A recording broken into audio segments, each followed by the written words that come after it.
Bonjour à tous et bienvenue dans ce nouvel épisode de Conversation avec, déjà 3e épisode. Merci de jouer le jeu avec nous aujourd'hui. On a donc une conversation avec Alain, président du Club Photo d'Igny, et Eric Pietralunga. Bonjour messieurs et encore merci d'être là. Bonjour Mickaël. Bonjour Mickaël. Alors aujourd'hui on est là parce que déjà on se retrouve au centre culturel Isadora Duncan, enfin ouvert au public et où une exposition a pu avoir lieu cette année, et c'est celle du Club Photo. Donc on est au mois de juin et elle sera là du 2 juin au 13 juin. Sachez qu'en plus c'est ouvert les samedis et dimanches puisqu'une permanence est assurée, vous serez là pour accueillir le public. Absolument. Donc déjà, pourquoi le Club Photo d'Igny ? Parce que c'est quelque chose de récent, ça n'existait pas avant ça. Alors le Club Photo d'Igny a 2 ans, enfin 2 années associatives. On est à la fin de la 2e année. Évidemment, les 2 années ont été un petit peu perturbées à cause du Covid, comme chacun le sait. L'année dernière, on était plus embêtés parce que le Covid était nouveau pour tout le monde et en fait, on a été pris de court, on ne savait pas comment donner suite à notre club photo. On l'a arrêté un petit peu précipitamment. Cette année, on était parti sur des bonnes bases. Rebelote, on a eu ce problème de confinement. Mais on a pu rebondir grâce à des sorties quand même. On a pu faire des sorties. On avait un planning qui était plutôt complet sur pas mal d'essais techniques dans tous les domaines de la photo. Mais évidemment, une grande partie de ce programme devait se faire en salle de réunion qui était évidemment fermée. D'accord. Et aujourd'hui, donc, on en voit quand même le résultat. Vous avez réussi à faire pas mal de sorties. Voilà, on a réussi à rester à un petit noyau d'irréductible, on va dire, parce que c'est évidemment pas très très agréable de subir des intempéries, d'autres dues au climat cette fois.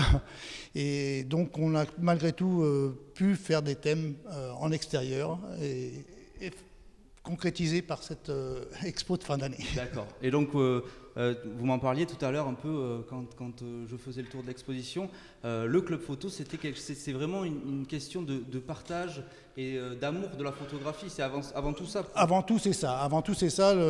Moi j'ai décidé de créer ce club pour partager avec des personnes qui ont les mêmes affinités, le goût de la photo, et c'est avant tout c'est ça. Donc vous êtes donc un noyau d'adhérents du club photo, mais oui. Il y a aussi Eric Pietralunga qui est ici, un photographe professionnel. Alors est-ce que vous pouvez vous présenter Oui, avec plaisir. Donc j'ai rencontré Alain et une partie de son équipe lors du forum des associations qui avait lieu à Igny il y a 2 ans maintenant. Moi, j'étais passé faire des photos pour le club d'Aïki de Vaux-Allan, pour lequel aussi je participe.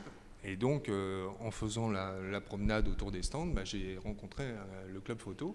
Et j'ai trouvé que c'était une excellente idée qu'il y ait un club photo qui se monte comme ça. Donc, en papotant au fur et à mesure de ce stand, on en a parlé. Et puis, Alain m'a dit, écoute, ça serait sympa que tu viennes nous faire quelques ateliers de prise en main et puis de sortir, alors ce qu'on appelle du mode automatique. D'accord, oui, là je comprends. Parce qu'il y a le mode automatique et le mode manuel. Mais ça c'est pour les plus ou alors je dis n'importe quoi. Non, pas du tout. Non. En fait, au départ, je pense qu'il y a une peur de beaucoup de personnes et surtout une facilité d'utilisation. Parce que ce soit sur les smartphones, que ce soit sur les bridges, que ce soit, alors pour d'autres, sur des appareils réflexes, le mode automatique est très pratique parce qu'au moins, on shoot et on a une image qui est correcte, en général bien exposée. Enfin bon, voilà. Donc ça correspond en fait à l'attente ou à l'usage de l'appareil photo initial. Voilà. Mais quand on veut devenir un peu plus créatif, exprimer son émotion, parce que pour moi, une image, la photo est un support, mais ce que j'aime dire, c'est qu'au global, on fait des images, parce que les images, ça doit raconter des histoires. On doit se projeter dans l'univers que l'on voit et quelque part rêver. Voilà, donc c'est pour ça que je dis au global image. Et ça permet justement, quand on parle du mode manuel, entre guillemets, ça permet d'exprimer une créativité beaucoup plus importante que si on reste sur des automatismes liés à l'appareil. Voilà, donc moi c'était un peu mon credo, c'est ce dont j'avais partagé avec Alain et d'autres lors de ces réunions. Et ça vous a pas trop traumatisé de passer Ah non, non, au contraire, un grand coup de chapeau à Eric et merci à lui. Ça nous a permis effectivement d'évoluer chacun.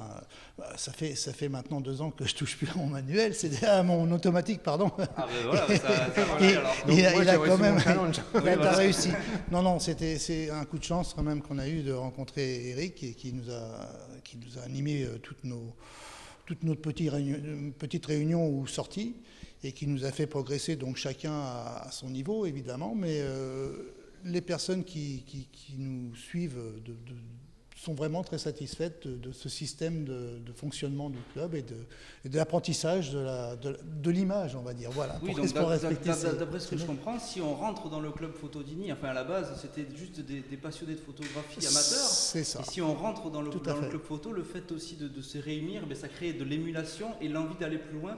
Et peut-être aussi de déguiser son œil de photographe et ensuite avoir un résultat vraiment concret où une photo, on pourrait presque dire ah oui, mais ça c'est moi qui ai voulu cette luminosité, c'est moi qui veux que là ça soit flou. Enfin, j'imagine que c'est complètement. Ça part, Complètement. C'est le but. C'est le but. Enfin, c'était mon objectif.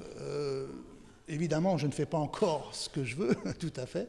Et c'est pour ça que non, je tiens à ce que ça soit une expérience pérenne et qui continue sur cette lancée. D'accord. Et je remercie Eric encore une fois de tous ses cours et d'avoir participé à notre exposition avec ses clichés à lui.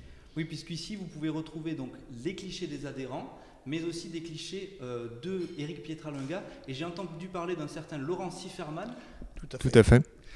Alors lui, il n'a pas pu être là avec nous aujourd'hui, mais vous pouvez peut-être présenter aussi ce qu'il fait, parce que je sais que vous l'avez mis en avant dans la présentation du club. Tout à fait. Alors lui, Laurent Sifferman, c'est un ami, c'est un collègue de travail finalement, du temps où j'étais en activité. Je suis actuellement retraité. Et lui est toujours au travail, c'est pour ça qu'il n'est pas là, et il a profité de cette exposition, d'un commun accord, pour présenter ses clichés. Lui, c'est déjà un amateur, mais averti dans la photo, un passionné aussi. Et il y a des œuvres qui sont assez remarquables ici. D'accord, super. Donc Eric, à part le club photo, où est-ce qu'on peut vous retrouver? Quels sont vos travaux du moment? Même si je sais qu'en ce moment, c'était pas facile cette année, mais où est-ce qu'on peut vous retrouver, peut-être sur les réseaux sociaux? Oui, alors je suis pas très très fort en réseaux sociaux entre guillemets, donc j'ai une petite page Facebook, j'ai un compte Insta et bien évidemment LinkedIn pour la partie professionnelle. Moi personnellement, mes travaux sont très orientés autour du portrait parce que j'ai découvert ça il y a très longtemps quand j'ai commencé à faire de la photo, c'était dans les années 80, où j'étais reporter de presse et l'agence était spécialisée dans tout ce qui était portrait pris sur le vif des personnalités françaises, que ce soit politique, artistique ou autre. Donc c'est vrai que ça a été extrêmement formateur. Parce qu'à l'époque c'était de l'argentique, des bobines de 36 poses, on ne voyait pas le résultat. C'était ou en salle, c'était ou dans un studio d'enregistrement, donc il fallait quand même travailler sur le sujet et saisir le bon mouvement. Donc voilà, grosse passion pour le portrait, et puis moi je m'amuse à jouer avec la lumière. C'est le principe un peu de la photo, et ce que vous pouvez voir donc par rapport à la série mécanique qui est affichée ici, que ce soit de l'avion, de la moto, il n'y a pas tout là, ou même de l'architecture. Voilà, je recherche le côté graphique, le côté lumière, et c'est ce que je disais aussi au club, c'est à un moment donné, c'est moi j'ai une émotion et comment je vais essayer de la traduire pour la faire partager. Donc voilà, alors c'est vrai que le confinement a été un peu compliqué, donc j'en ai profité pour travailler sur de la lumière en studio, donc que ça soit sur des fruits, des légumes, des stylos, plein de choses que j'avais sous la main. Des masques? Non, pas trop les masques. Pas les masques. Voilà, et puis surtout faire un retour en arrière sur toutes mes archives argentines que j'avais. Donc là, je vais essayer de préparer une exposition sur mes années 80. Avec des prises de vue de rue ou des choses comme ça, et voilà, j'en ai retrouvé quelques-unes qui étaient super sympas et j'aimerais bien vous en faire profiter un de ces quatre. C'est avec plaisir, j'espère qu'en tout cas on vous mettra le lien pour découvrir aussi les photos d'Eric Pietralunga, Eric Pietralunga, Et nous, on se retrouvera très bientôt pour une autre vidéo. En attendant, pour le mot de la fin, qu'est-ce que vous pouvez dire aux futurs visiteurs de l'exposition en 3-4 mots, pourquoi il faut absolument qu'ils viennent voir cette exposition ? Il faut venir voir déjà les œuvres qui sont exposées, qu'il y en a vraiment, que ça puisse faire des émules et qu'on soit nombreux l'année prochaine au Club Photo d'Igny. D'accord. Donc les inscriptions seront ouvertes. Donc avis à tous les amateurs et les futurs professionnels, on espère, parce que peut-être que ça peut aussi vous donner des vocations, parce qu'on est dans un monde de l'image aujourd'hui et la photo a repris autant d'importance, voire plus qu'avant aujourd'hui. Alors, tout à fait, si tu me permets de... Oui, Okay. On est en conversation, on est tranquille. Oui, parce qu'aujourd'hui, par rapport à ce que j'ai vécu moi, dans les années 80, où la photographe, c'était un métier, une spécialisation, il y avait quand même une certaine aura autour de ça, il y avait des grands noms de la photographie aussi qui étaient bien mis en avant. Aujourd'hui, ça devient presque un mode de consommation. Et donc, à travers cette exposition, moi, j'invite donc toutes les personnes qui nous regardent à venir voir cette exposition pour vous donner des idées de ce qu'on peut faire avec un appareil photo et surtout sortir du mode automatique. Voilà. Arrêtez. Ça va être le sous-titre de la vidéo, Stop aux automatiques. Voilà. Et moi, je tiens à remercier Alain et tout le club parce que moi, je trouve quand je regarde cette exposition, il y a vraiment de très très belles images. Et je trouve qu'ils ont énormément progressé. Et puis merci pour toute cette aventure de 2 ans. Et j'espère qu'elle va continuer aussi. Nous aussi. Hein. Merci Eric, merci aussi Michael et toute la ville d'Igny. Vous êtes les bienvenus. Merci, à très Michael. bientôt. Et n'oubliez pas d'aimer la vidéo, de venir en direct, puisque c'est bien le numérique, mais c'est maintenant ouvert au public. Donc venez absolument à l'exposition. Et puis on se retrouve très bientôt pour d'autres vidéos sur la chaîne YouTube de la ville. À bientôt. Au revoir. Au revoir. Au revoir.